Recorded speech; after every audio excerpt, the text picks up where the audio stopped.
master's degree in mental health counseling. He's currently a Ridgel Fellow and PhD student at the University of Missouri in counseling and psychology, where he researches the physiological effects of racism as well as post-secondary education in prison settings.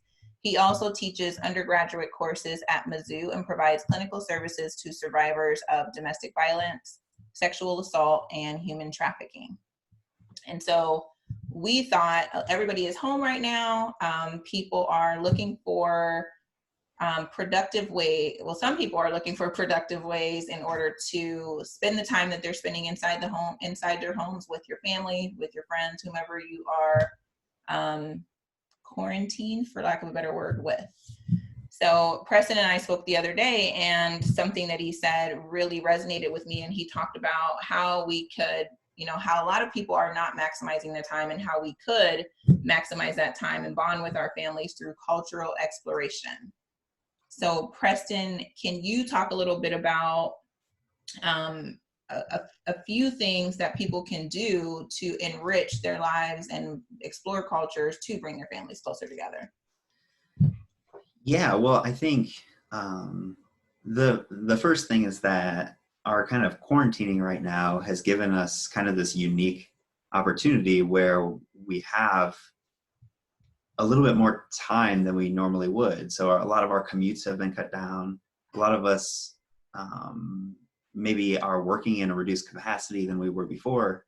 And so kind of as the idiom goes, idle hands do the devil's work. A lot of bad things can come from just having this time and not knowing what to do with it. And one way that you can help to combat the anxiety or stress of this huge shift in your daily routine is by filling your time with something that gives you purpose. Yeah. And so one of the things that I do when I work with students that I work with, or folks who are working on their career, or even in a clinical setting, is I start to talk to people about where do they come from and in what way is that empowering to their life. And usually what ends up happening is the people who have less of their story in their mind have a little bit more stress. It's like it's a part of who you are. And so one way that you can start to take advantage of the time that you have now is by figuring out your story, where you came from, where you're going,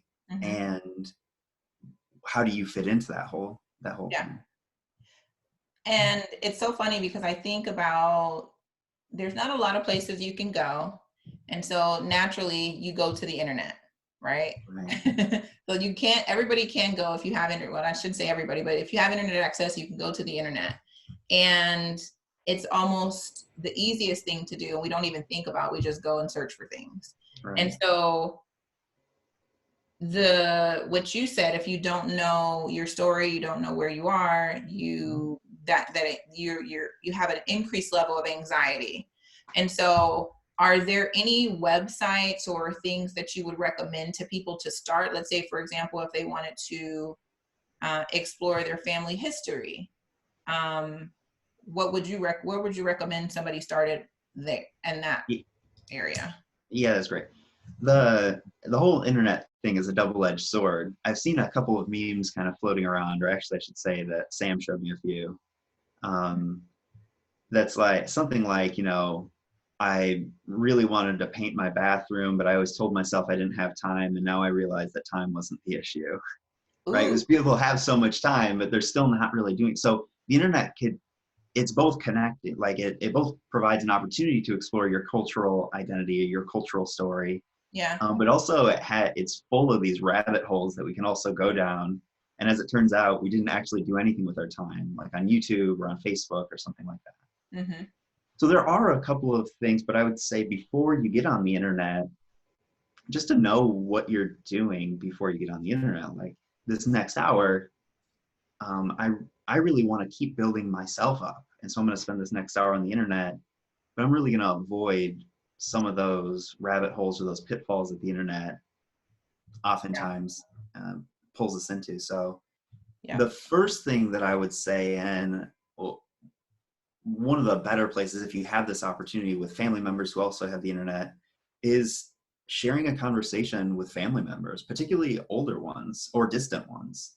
Mm-hmm. Um, because the quarantining also has this kind of anxiety related to like not being social anymore, any opportunity that you have to keep connecting with people or Yeah. rebuild connections that used to exist but have kind of faded with other responsibilities, Mm-hmm. rebuild that. That's the first place that I would say is, Just if you're, talk to each other.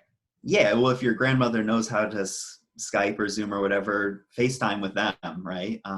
Or your mother or a distant cousin or something like that. And just have a conversation about your family, and you'll learn about your cultural history that way. I know that, I think with my family members, we tend to talk about things and talk about history just naturally, Mm. just about things that have happened and, how things. And I was talking to my aunt yesterday and I was telling her something about my grandmother. And I was like, oh my gosh, thank God we have those memories. And thank God she went down these paths because I wouldn't know X, Y, and Z. Mm-hmm.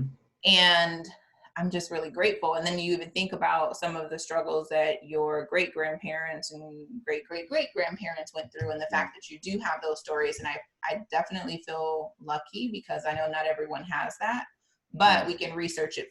We can research it a lot further. I have my sister. She is completely immersed in researching our family ancestry and as far back as she possibly can. And I'm not going to lie, sometimes she annoys me with it, but in this time I'm recognizing how important that is and how much information that she shared with me that she's learned and how much it means to me. Yeah. So it definitely can bring you closer together. One of the things that I know, a lot of people do things like get DNA tests and they know what their genetic makeup is and where they may different regions that their family may have originated, but they may not necessarily do any additional research beyond that or find other ways to connect with those cultures. When we were talking the other day, you mentioned some things that were super simple, but I didn't even think about things through like cooking and music and just learning those types of things and being able to teach them to your children. What can you talk a little bit more about that for people that didn't hear that conversation? Yeah, well, so the first thing, just to preface that, is when I talk about culture, because I think about it every minute of every day, it's part of my career. Mm-hmm. I'm talking about a much more broad range than I think most people think of. And so when I'm talking about culture, what I'm referring to is everything that you and your close immediate relatives and ancestors have done to stay alive. And that's everything, right? So cooking is a huge part of that. Work is another part of that. Like, what did your great grandfather do? Mm-hmm. And the whole point of all of these things is that it doesn't matter that much how far back you go. The point is that what you're trying to do is build a legacy that you are a part of. It grows something bigger than yourself that you're a part of and that you get to pass forward. And so there are all sorts of things that I would say, education and work history. So what did your great grandmother do? And how is that important to her? Or how is that important to her family? What sort of things does your family traditionally cook? And do you still know how to do that? Or has that kind of been lost over the course of time? And might that be something that you would enjoy learning now? What sort of languages do they speak? So even if it wasn't, a lot of our ancestors spoke English as far back as we can in the United States, but many people know of foreign languages that our ancestors spoke, or indigenous languages, and you still speak that. But if it's English, you probably speak a different version of English than maybe your great grandparent did. So you might even learn about these little nuances like sayings that are kind of weird. But all of that is just amplifying the richness of your story. Yeah, And that, for people, once you learn about that stuff, it becomes a part of you. It's empowering. definitely. Because you constantly carry that with you. So you're not just carrying yourself through the world, you're also carrying everybody that helped you get to that place. Yeah. The other thing that's really important that people oftentimes gloss over is relocation. And so most of our ancestors, like if you go back 2 or 3 generations, didn't live where we live right now. Mm-hmm. And so what was the reason for that move? Did you move independently? Did your family move? And so learning about like, why did we move from one place to another is Mhm. also a huge part of our story. Yeah. So learning about that stuff, which is pretty simple. Usually you can, if you're close or connected to family members, usually somebody knows some kind of story that you can start to Piece together. incorporate into your own. Interesting.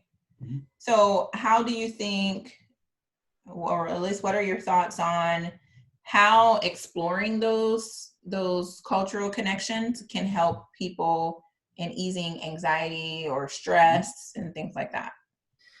Yeah, well, so the philosophy that I operate with in understanding human psychology is really purpose driven. That most of us are trying to cultivate some kind of meaning and purpose in our life. Mm-hmm. So, for example, when I work with clients who are maybe have suicidal ideation, another thing that I notice is that they really don't have much purpose left in their life either. And so, and you might think about it another way in your own life. The things that really have an impact on you are also the things that are meaningful to you. Yes. For example, do you like playing baseball? No. So if, we were playing catch one day and you were really bad at throwing, would you care? No. No, because it doesn't mean anything to you. Depends. I do like to But win. but maybe like competition, Yeah. competitiveness is meaningful to you. But Yeah. baseball in and of itself, you're like, it wouldn't matter. It could be checkers or it could be anything, right? Correct. Yep.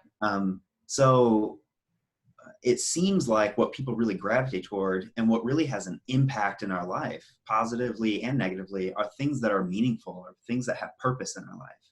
Mm-hmm. And so the way that this might connect with anxiety related to being self-quarantined or social distancing is that oftentimes we cultivate a lot of purpose in our work, in our career, or the things that we do outside of our home. So Mm-hmm. what happens to that purpose when our lives are completely shifted? We've got to figure out, like, who are we, right? What Yeah. am I now that I'm locked in this house? Mm-hmm. And that transition, that really rapid transition, can be full of anxiety. Yeah. And so if you can start to cultivate a little bit of purpose and meaning in your life through your ancestry, through your cultural story, where it has come from, where it is now, and where you want it to go, that can oftentimes serve as a maybe even temporary replacement A new for motivator. this. Yeah. However, I would encourage folks to make it permanent, make it a part of your life. Yeah. Wow. I never even thought about it in that way. And so how can people get like their children involved in that same type of purpose? Because I would imagine not going to school every day and not having that same routine, that can throw them off. And also, obviously they can go outside and play in some places. They can go outside and play and things like that. But what would you recommend good ways to get your kids involved? And I know it's a wide range of age groups, but Yeah. Right. So this is going to be broad strokes of generalization. So, if Mhm. you have a 1-year-old like I do, some of these things might not work quite as well because you can't talk with her or anything.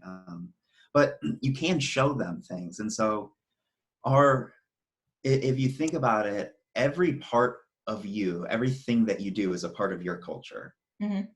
And, you have a unique culture.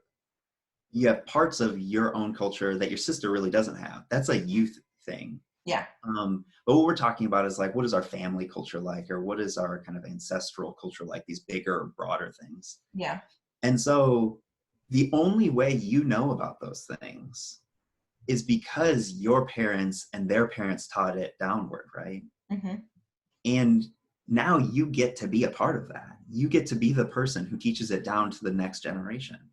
And that can be really empowering. It can be a strong bond between you and your children. So while you're learning about these things in your own cultural journey, invite your children along. If you learned some recipe that your great grandmother used to cook that you don't want to die with her, so you're trying to cook it now too, Teach them. Teach your kids. Do Yeah. it with your kids. Like, show them the recipe and let them. They'll probably mess things up, and that's okay.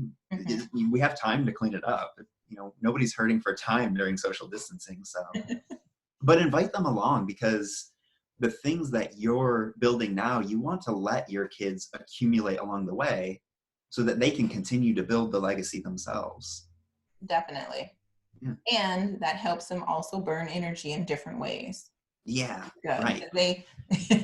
That's been Yeah, the biggest thing. People are like, whoa, I didn't realize how much energy they would have throughout an entire day. Right. And the other thing is, a lot, if you really just watch your kids, almost like you're, you know, watching a documentary or something like that, just watch them and learn about them. You realize that kids, part of the adaptability of kids, part of their survival is that they're learning so fast, and that learning takes so much more energy than anything physical you can throw at them.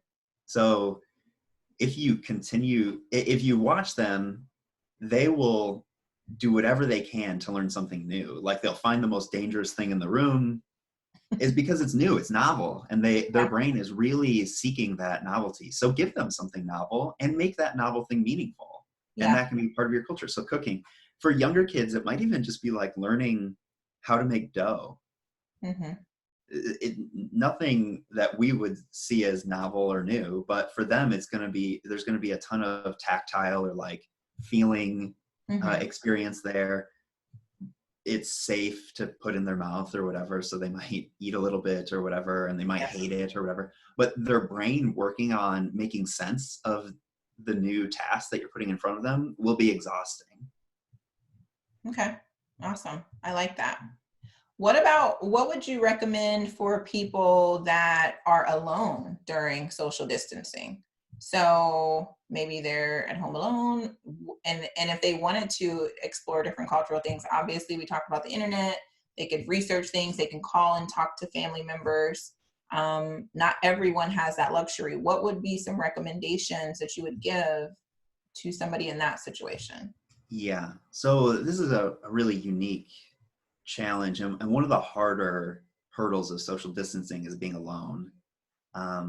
You know, part of our being is being social. We wouldn't have made it this far if we weren't able to, if we didn't need to connect with other people. Right. And so really, you know, the opportunity and the privilege of having connections on social media and, you know, via FaceTime and things like that, I can't emphasize enough that that's going to be a huge piece of well-being in their life. But in terms of the cultural kind of learning experience, there are kind of pros and cons to being alone. I could do a lot more of my own learning if I didn't have the baby that was, you know, pulling at me all the time. And so you might go about your cultural learning in a different way. So for example, as a Latino, and by and large people of color, but even people of the dominant majority in the United States, you know, we learned a lot of history in high school, and for some reason we just buy it as though it's fact. I would encourage people, you know, parts of it might be fact, but not to accept that as the whole story, because there's so much of that story that is we wouldn't even have time to learn about in school. So for example, as a Latino, part of my own cultural journey has been learning this history of the Americas, of the indigenous people of North, Central, and South America, but not told from our history textbooks, told from the indigenous perspective. And there's this fantastic book called Open Veins that tells the amazing cultural story of Latino people and the people of the indigenous America. So, you know, right now I wouldn't have time to read a book like that with a baby. But if I were alone, picking up a book like that and just getting a balanced picture of history, and one that's affirmative of the people that I came from as a Puerto Rican, is a huge part of that cultural journey. So, you know, there are opportunities to do things like that. The other thing that I'll put in a plug for, just because it's come across my social media from some friends, is that Yale University opened one of their most famous courses, or one of their most popular courses to the general public. Oh, wow. So you can take a course in their psychology department called the Science of Well-Being.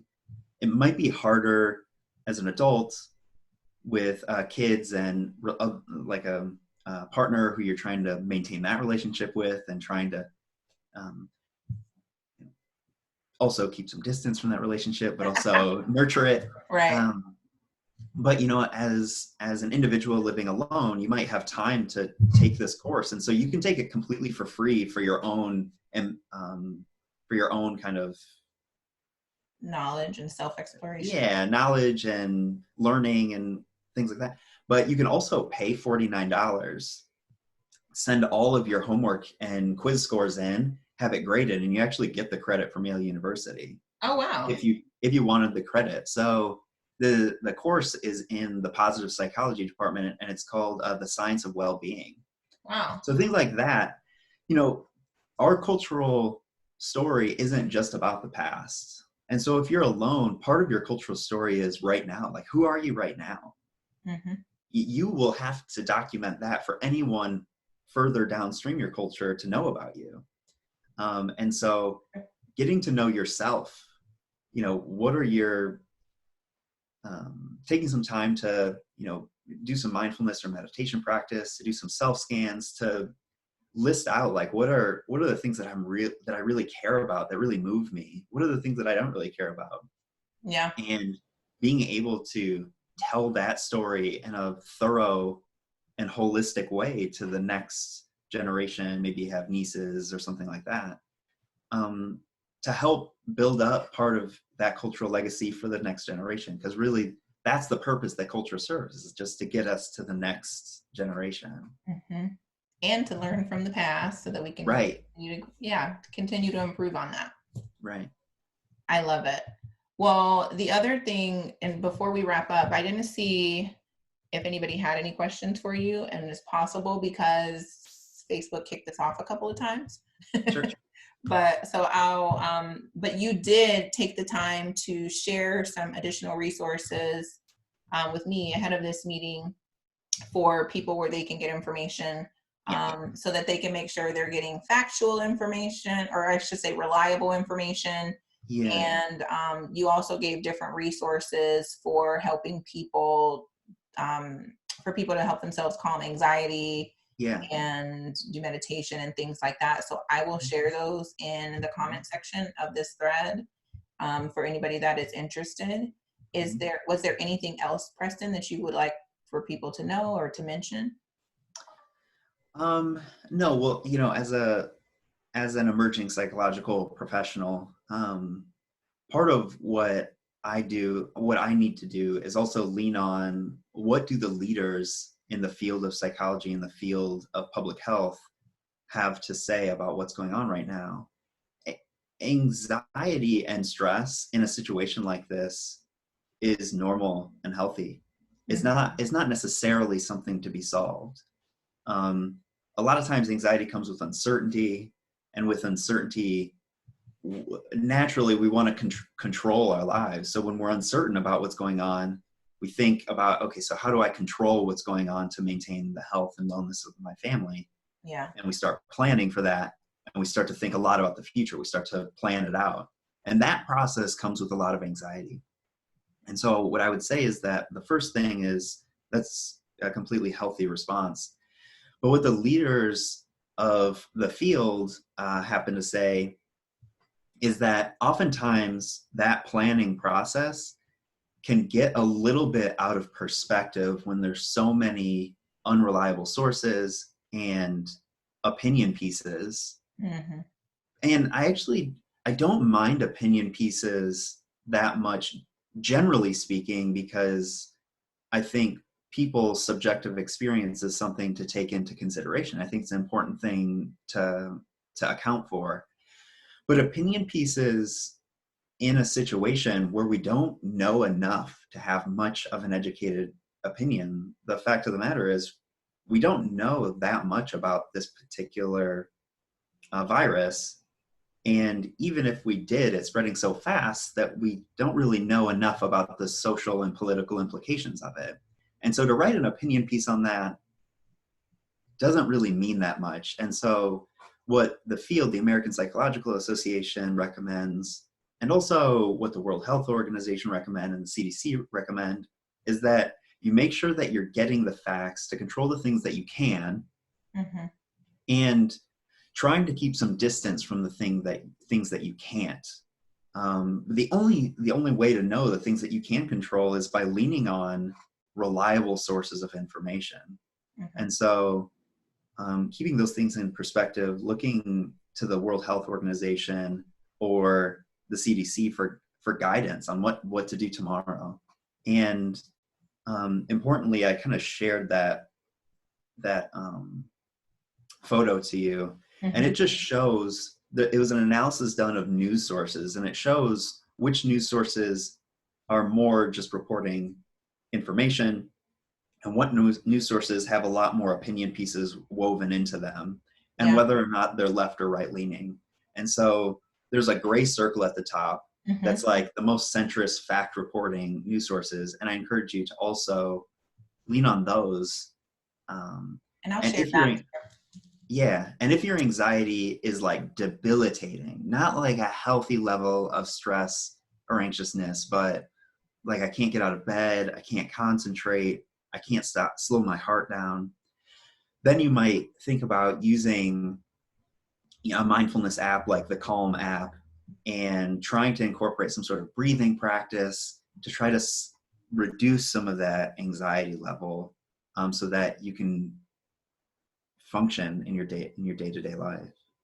Yeah, I think that I definitely agree with you as far as focusing on the facts as far as this goes, because I noticed for me personally, I'm not concerned at all about the virus, because, just based on what the facts say, most people will have mild symptoms, you'll recover, if you're healthy and you take care of yourself. Obviously I do have concerns about people that I know and care about, even people that I don't know. I care about their health too. However, in the grand scheme of things, I feel like most of us will be okay.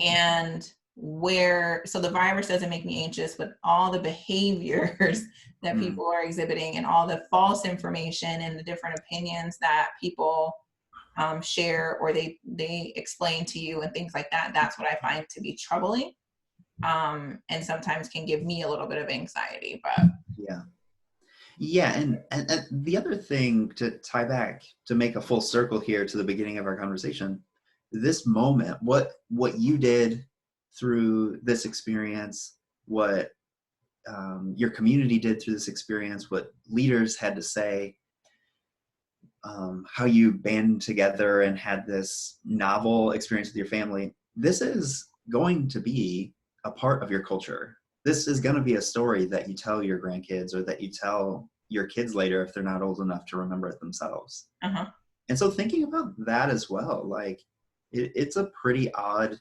time where, you walk down, if you can get outside to get some sun or something like that and go for a walk, and you walk past somebody, there's this weird social tension now where you kind of go into the street, you don't walk next to them on the sidewalk. So just kind of taking note of those oddities as well, and being sure that you remember that to tell the story to your kids when that time comes. I love that point, and I didn't think about it, but that's something to journal about those experiences, because even me, I'm still working. And I was with a client yesterday, and I was introduced to 2 other people on a construction site. And it was like, do I shake their hand? Do I just say hi? It's weird. Do we stand 6 feet apart? It was a new experience that we all had to figure out how we were going to navigate through it. But it's definitely something to write down, because in 10 years, will you think about those details? And how can they? It's an important story, because it is history. We're already creating history here. Right. So. Yeah. And this is a beautiful point that you raised. The journaling, I think, is so brilliant, because there's this weird thing, and most people can identify this. When you get like a sinus infection or something like that, and while you have the sinus infection, you think to yourself, I was never grateful I didn't appreciate when I could just breathe normal or I could sleep normal. But then as soon as the sinus infection goes away, you don't appreciate it then either. Like that, you know what I'm talking about? True, yeah.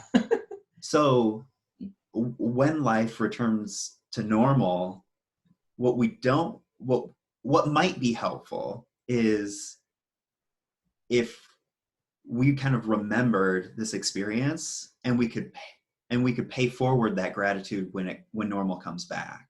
Mm-hmm. So you remember like how grateful you were for the things that you did have, Mm-hmm. like going to work. Most people, tear themselves out of bed to begrudgingly get into their car in the morning and go to work.